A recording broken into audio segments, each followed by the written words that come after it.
Suppose I want to have a salary map of each employee. So I can create this map. Uh, the employee has a name, so it's going to be a string attached to salary, which is a double.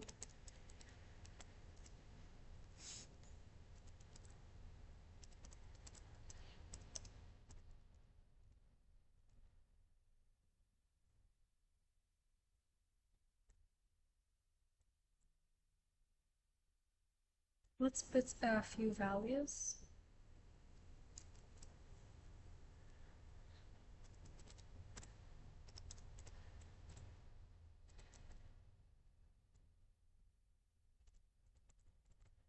Say Stuart.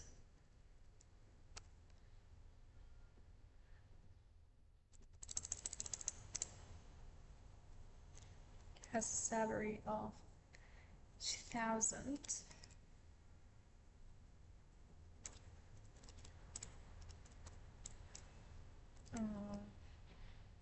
Marty has a salary of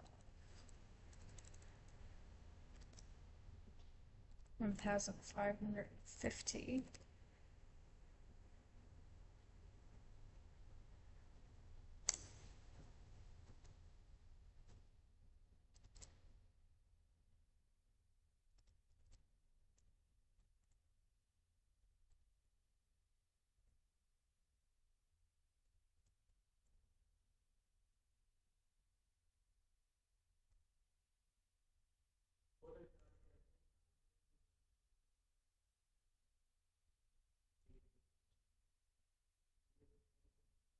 Jenny has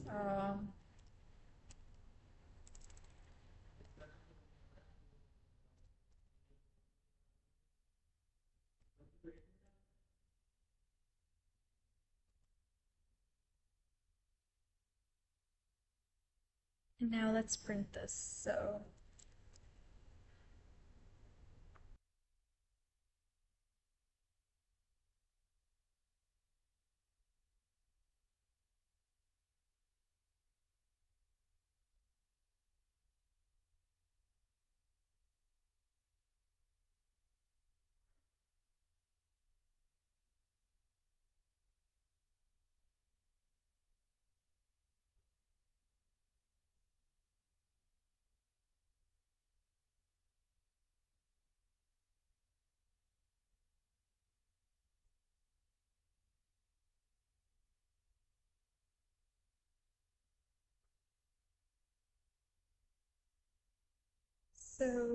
Okay, as expected, my file was unsaved. That's why it caused an error, but when I saved it, we had the expected result. Now let's check.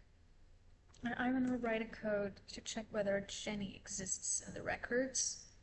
And if yes, I will print Jenny's salary. So if salary map dot contains key Jenny,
and on running it, it worked well. The error I was having is putting the file name as map to instead of maps to. Okay.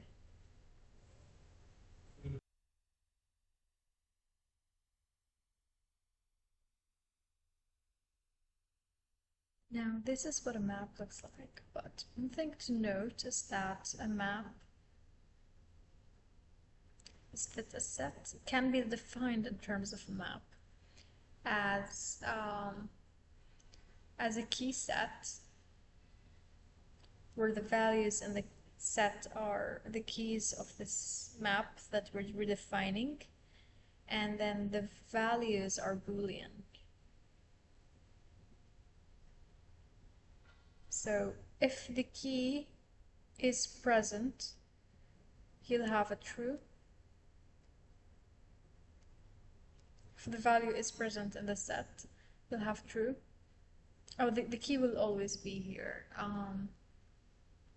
So if you don't want it to be a part of the set anymore, you'll just have it return false.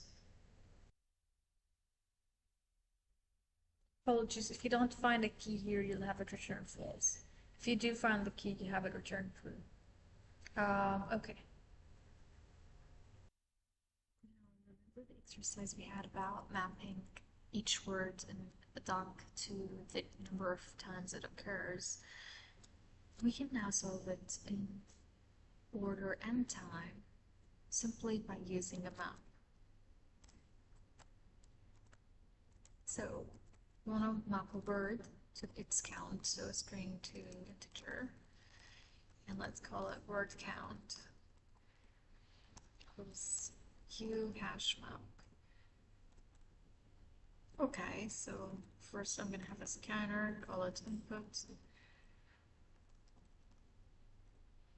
and I'm going to make it read from the text of Pride and Prejudice called pride.txt found on my desktop, but I have to put this inside a try catch phrase to catch the file not found exception. Exactly, if file not found, I want to print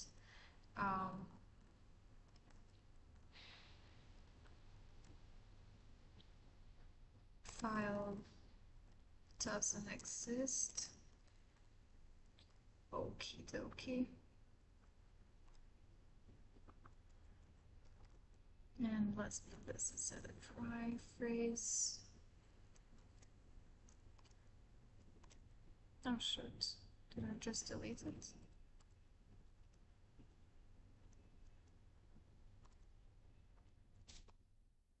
Okay, here it is.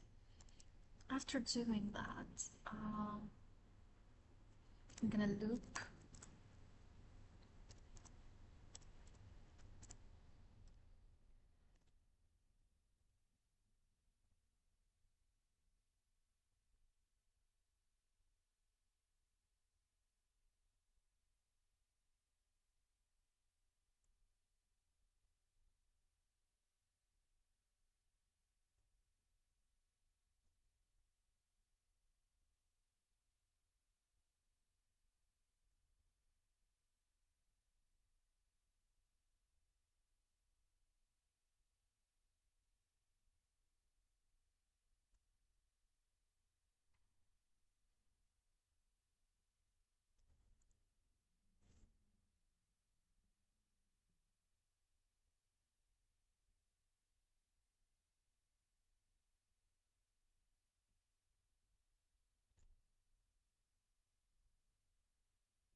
if this word exists in the map. So if word count dot has key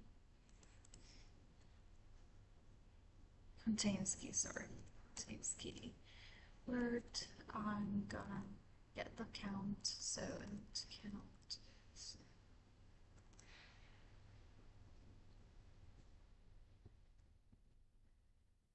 word count dot get word, then I'm gonna put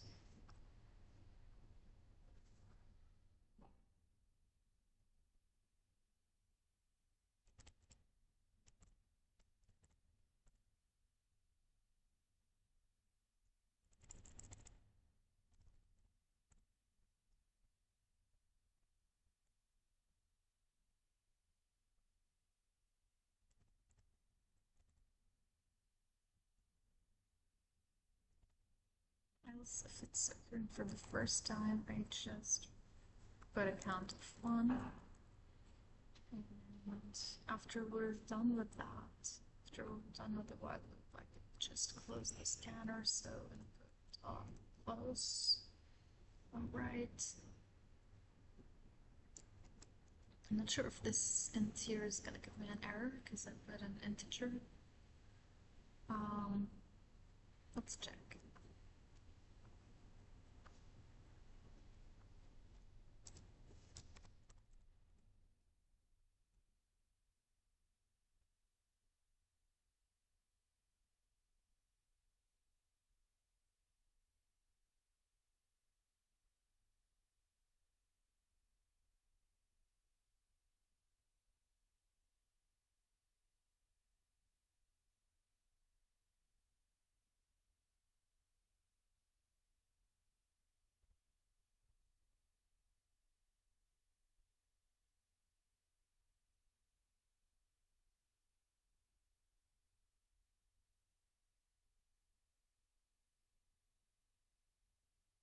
Okay, so as you can see, it worked, and I have a lot of printed words with their counts, and it occurs 10 times.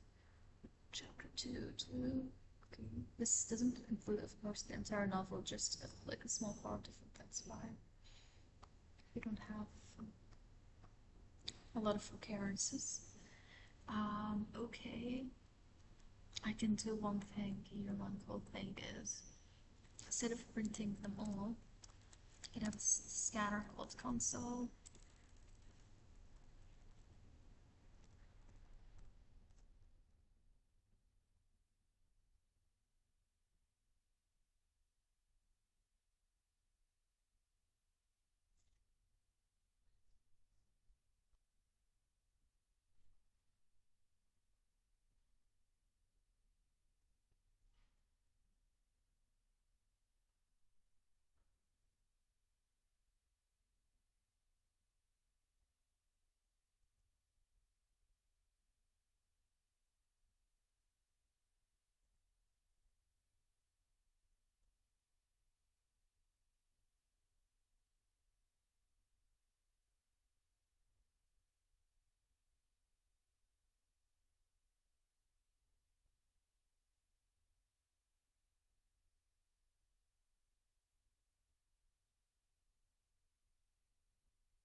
So let's run it again. So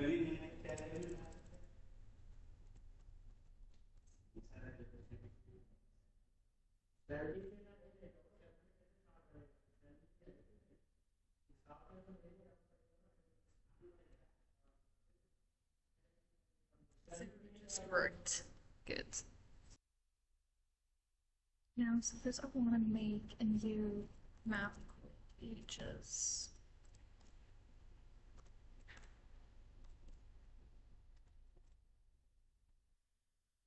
So now if I want to loop over the entire thing,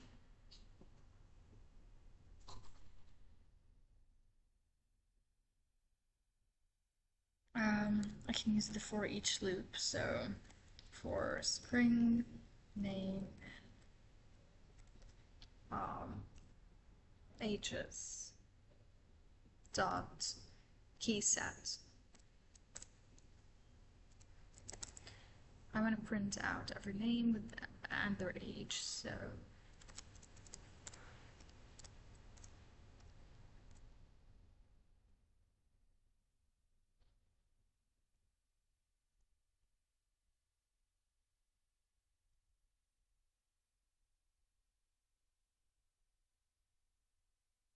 I have to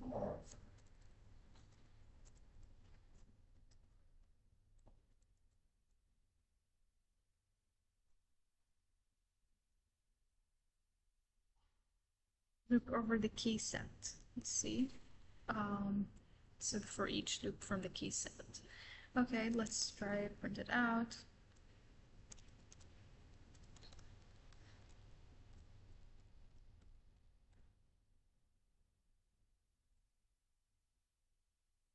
And there you go.